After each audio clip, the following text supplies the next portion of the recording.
आईचा आनंदमयी जीवन प्रवास। स्वामी तिन्ही जगाचा आईविना भिकारी। अगदी खरं आहे या वाक्याप्रमाणेच। आमच्या गर्भश्रीमंत आईचा 81वा वाढदिवस साजरा करण्यासाठी आज इथे सर्व एकत्र आलो आहोत याचा आम्हाला खरंच खूप खूप आनंद होत आहे। प्रत्येकाचा एक जीवन प्रवास असतो, जसे आपण वेळ आणि काळ यांच्या बरोबरीने चालू लागतो तसे आपले अनुभव, आठवणी अधिकच घट्ट होत जातात। पण हा प्रवास सुखकर तेव्हाच होतो जेव्हा आपल्याला हक्काची साथ मिळते। आज आम्ही इथे आईच्या जीवन प्रवासाचा एक छोटासा व्हिडिओ, सर्वांच्या आठवणींचा, आपल्यासमोर दाखवणार आहोत। चला तर मग जाऊ आपण सारे आईच्या आठवणीत। काही चुकलेच तर क्षमा असावी। आईचा खेतवाडी मुंबईपासून सुरू झालेला प्रवास ते तिची रेमंडची 40 वर्षांची नोकरी करून कुटुंब समृद्ध करण्यापर्यंतचा प्रवास हा विशेष उल्लेखनीय तर आहेच। आईची कहाणी मुंबईच्या खेतवाडी मेस्त्री बिल्डिंग मधून सुरू झाली, जिथे तिचे बालपण हे प्रेम आणि आपुलकीत वाढले।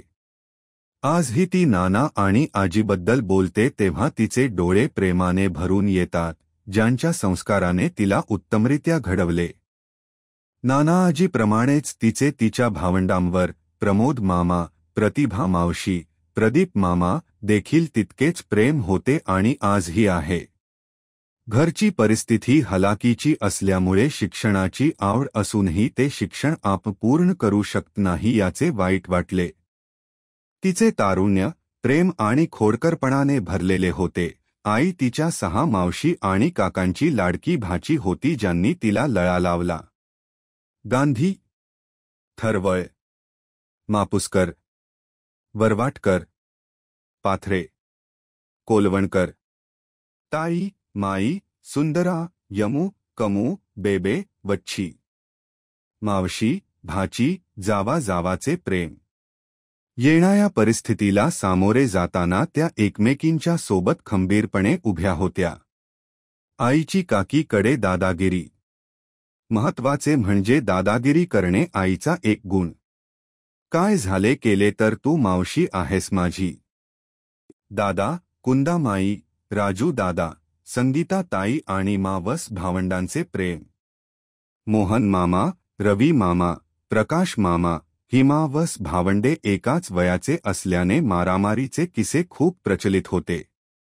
इतर मावस भावंडे खूप लहान असल्यामुळे ताई नावाची आदरयुक्त कडक भीती असायची।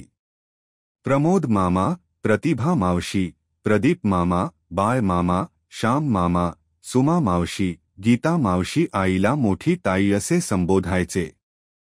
आईचा लग्नप्रवास हा चेक नाक्याजवळील मुलुंडमधील एका छोट्याशा झोपडीतून होऊन त्यांचा वैवाहिक प्रवास प्रेमळ आणि चिकाटीचा होता। वर्तक नगरमधील चाळीतल्या वनरूम किचनपासून, नंतर गजानन भवन आणि शिवाई नगरमधील साईदीपकडे जाणे, आणि नंतर परत गजानन भवनमध्ये खालच्या मजल्यावर एक ब्लॉक घेतला। आता विहंग गार्डनमध्ये प्रत्येक घर तिच्या वाढीव राहणीमानाचे प्रतीक आहे। प्रत्येकजण त्यांना प्रेमाने ताई भाई म्हणत, आमच्या कुटुंबाचा आधारस्तंभ होता। त्यांचे दार सदैव उघडे होते, त्यांचे हात सदैव मदत करायला तयार असे। त्यावर मी व मंगेश दादा नेहमी बोलायचो, जिसका कोई भी नहीं उसका ताई भाई है यारो। जिसका कोई भी नहीं उसका ताई भाई है यारो। आणि ते खरे होते, ते अनेकांच्या हृदयाचे ठोके होते। ताई भाई सर्वांचे लाडके होते कारण सर्वांना ते आर्थिक व मानसिक पाठिंबा द्यायचे।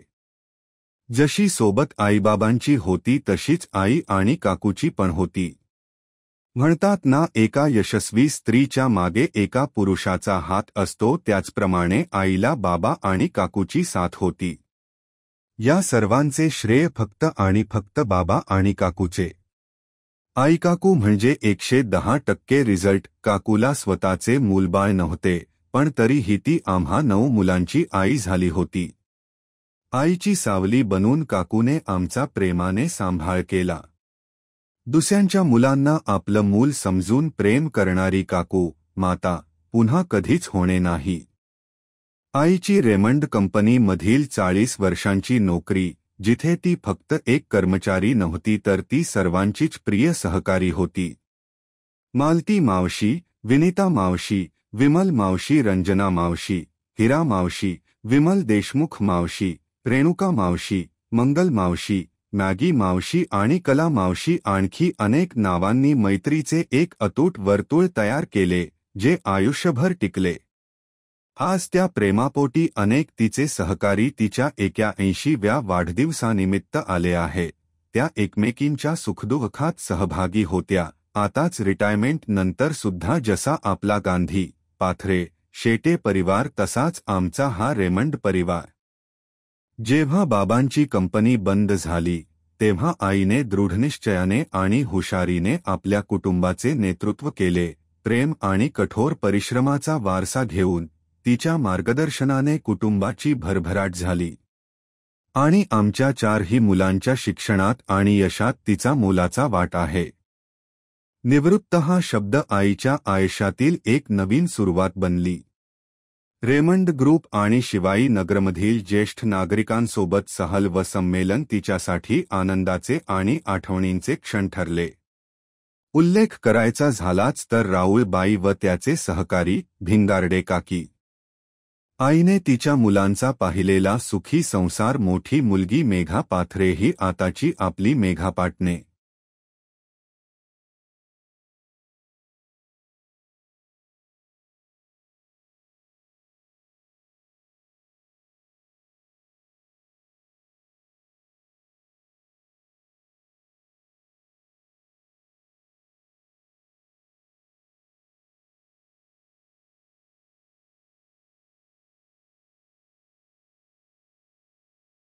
दुसरी मुलगी मीना पाथरे ही आताची आपली रश्मी धुमाळ.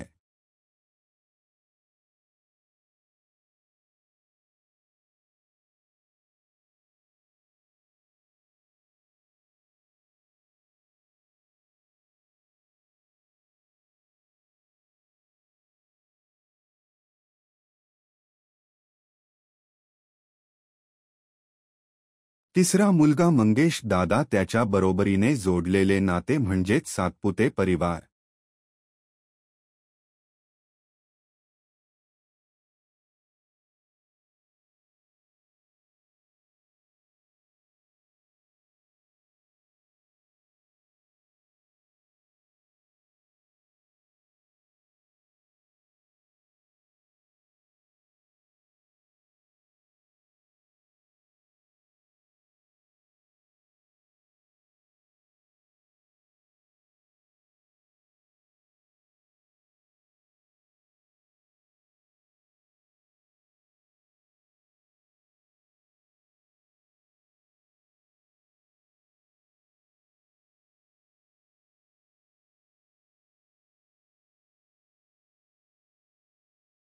चौथा मुलगा म्हणजे घरातला शेंडेफळ महेश, याच्या बरोबरीने जोडलेला परिवार म्हणजे शेटे परिवार.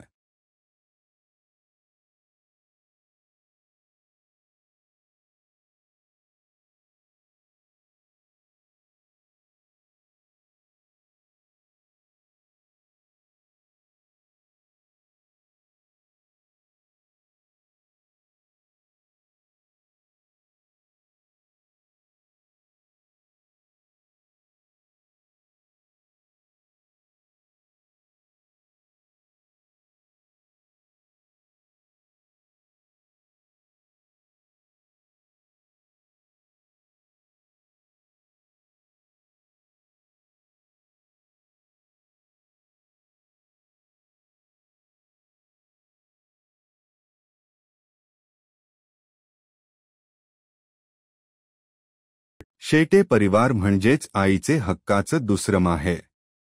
अंधापेक्षाही आईचे ते हक्काचे नाही तर दादागिरीचे माहेर. पप्पा सास्यांबरोबरीचे खट्याळ भाऊ-बहिणीचे नातं आणि मम्मीचे आई बरोबर असलेले दादागिरीचे नातं, त्याच बरोबरीने साथ मिळाली ती म्हणजे शेलार परिवारातील तिचा मानस पुत्र रमेश. विशेष म्हणजे रमेश त्याच्या परिवाराबरोबरीने आईचा वाढदिवस आठवणीने साजरा करतात.